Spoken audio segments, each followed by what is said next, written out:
On Tuesday, the new Republican-led Congress will be sworn in, and that will be the first official day on the job for the incoming freshman class. Joining us here to talk about their goals, New York Congressman-elect Lee Zeldin, and Arizona Congresswoman-elect Martha McSally. Congratulations. Welcome to Fox News Sunday. And I'm going to do away with the elect, and we'll just say you're Congressman and Congresswoman, because that's a mouthful. You both beat Democratic incumbents. Congresswoman McSally, you won the closest House election. You won by just 167 votes. I'm sure you're going to get jokes, if you haven't already, about landslide McSally. Yes, my new call sign. What do you think the voters who supported you in Arizona in your district want you to do? Do they want you to work with President Obama or to confront him? Well, my district is very diverse, and I think it does represent America. But yeah, 50% of the people didn't vote for me. And what I was hearing through the course of the almost 3 years campaigning was people want Congress to work for them. And their focus areas right now from Southern Arizona are the economy and security. Those are really the two main issues. Democrats, business owners can agree that they want to grow their small business. Kids graduating from college want to have job opportunities. So those are not politically charged issues, and they want me to focus on the things that unite us as a country and not the things that divide us. So you can expect me to be focusing on growing the economy, getting people back to work, but also the areas of security. Border security. I'm one of 9 border districts.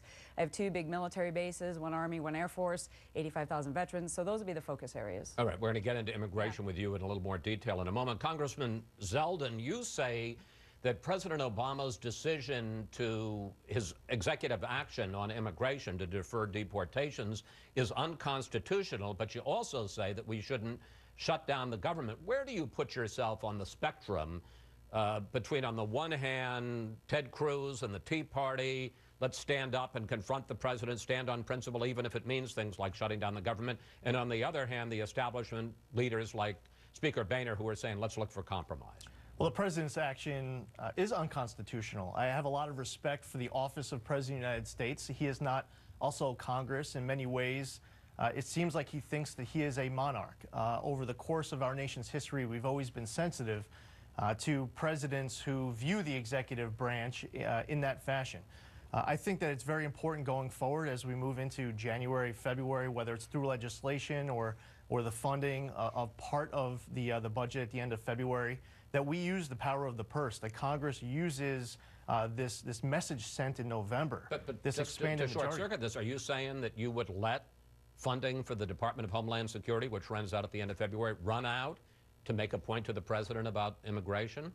Well, all options need to be on the table, and we need to utilize the power of the purse. And if we show no willingness at all to use that power to our advantage, that leverage is immediately off of the table. All right. You both, I don't think a lot of people are going to know this, you both served in the military. Congresswoman McSally, you were in fact the first woman, and we have a picture of you here, to command an Air Force squadron in combat. How will that experience in the military shape you in your work in Congress? Well, I spent 26 years in uniform, and you know, those of us who serve, we took an oath of office that is the same exact oath that we're about to take on Tuesday. So, I mean, we're very much about serving the country, but we need more veterans, especially at a time right now where the world is more dangerous. We've only got about 20% veterans. So that experience is going to be absolutely vital on the issues of national security, making sure our military is strong and capable to deal with the various threats that we're facing. But also in the military, we're very solution-oriented. We're very pragmatic.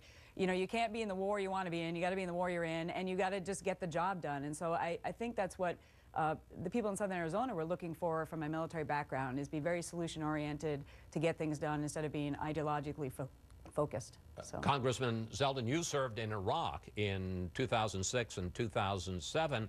How does your time in the military shape your view of your role now as a congressman? I learned so much about leadership. We wore around our dog tags the 7 Army values, the acronyms leadership: loyalty, duty, respect, selfless service, honor, integrity, personal courage. And I think so much apathy all across the country. People who are watching this show, they're turned off when we have people who are elected to represent us in Washington lacking those values, lacking that core, remembering where they come from. So that certainly helped. I was in the Army no knock on the Air Force branch, was the best possible branch to Hey, to come choose on, to I flew serve the in. Warthog, right? You guys want close air support. You need to call in the A-10. That's true. 40 years ago, over 75% of Congress were military veterans. That number now is less than 1 in 5. So a lot of the soldiers, sailors, airmen, they're returning home, Marines returning home from Iraq and Afghanistan, and many are running for office, fortunately, and that's a good thing for us. Congresswoman McSally, as we said, you served from Arizona. You represent a district in Tucson. Obviously, immigration, a big issue there. In the wake of President Obama's executive order, how do you think Republicans should handle the immigration issue? Should it be all about tougher enforcement, or should there be an effort to find some path towards legalization? I think we need to address the root causes and do first things first. And in my district, it includes border security as a main focus. So we've got to secure our border. We've got transnational criminal organizations that are trafficking drugs and people, weapons and money in and out of our neighborhoods. We need intelligence-based operations and a better strategy to address this issue, because it is a public safety threat and a national security threat. And the people that I'm talking to in my district, they want to revamp and modernize the legal immigration system so that if somebody wants to come here to work, or they graduate from the University of Arizona with a PhD, they don't go back to one of our competitors. We actually give them an opportunity to come here, work, pay taxes on all ends of that spectrum. And so my district is looking for common sense solutions to address root causes. These political maneuvering by the Obama administration is addressing some of the hotbed issues that are really more symptoms. And we need bipartisan solutions to address some of those, but we've got to focus on the root causes, which is border security and modernizing the legal immigration system so it's responsive to our economic needs. Congressman Zeldin, you are now the only Jewish Republican member in the House, with Eric Cantor having been defeated. Are you concerned by the reports that came out this past week about the House Majority Whip, Steve Scalise, that a dozen years ago he spoke to a group that was founded by former Ku Klux Klan leader David Duke? Well, it's important, as you just mentioned, it was a dozen years ago, and the speech was not about some of what's been reported.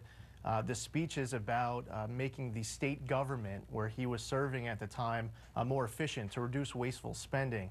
It's unfortunate that so many news reports don't even mention the fact that this was a dozen years ago, and don't mention the fact that this was about a very specific issue to reduce wasteful spending. I think that there are many in the mainstream media who look for any opportunity to try to tear down Republicans, to help back up the President of the United States and the Democrats in Congress. The fact of the matter is, there's been so much progress. We saw it with the election of Mia Love, of Elise Stefanik, the youngest woman ever to be elected to Congress. Mia Love, an African-American woman in Utah. That's right, and Carlos Curbelo down in Florida, who's a Hispanic. And the list goes on of women and minorities elected. There is progress that is undeniable. It'll continue through the 2016 elections. I think the media is just trying to get a head start tearing down the Republican Party. Well, let me ask you about that, Congresswoman McSally. This doesn't come at a particularly good time, the Scalise controversy. Do you worry that it will hurt Republican efforts to reach out to minorities to show that it is a more diverse party? No, I don't. Again, if you look at the types of people that have been elected, we still have a lot of work to do. Don't get me wrong. I mean, we still have just a little over 100 women. We don't totally reflect America in the whole Congress, regardless of both parties. So we need to make sure that we're focusing on things that are not a distraction like this, but actually getting the job done. The American people clearly spoke that they want Washington to work for them. And so we need to be focusing on getting the job done and not sideshows. We got about a minute left. I'd like you each to take about 30 seconds. We'll see how well you can play with others, as they say in kindergarten.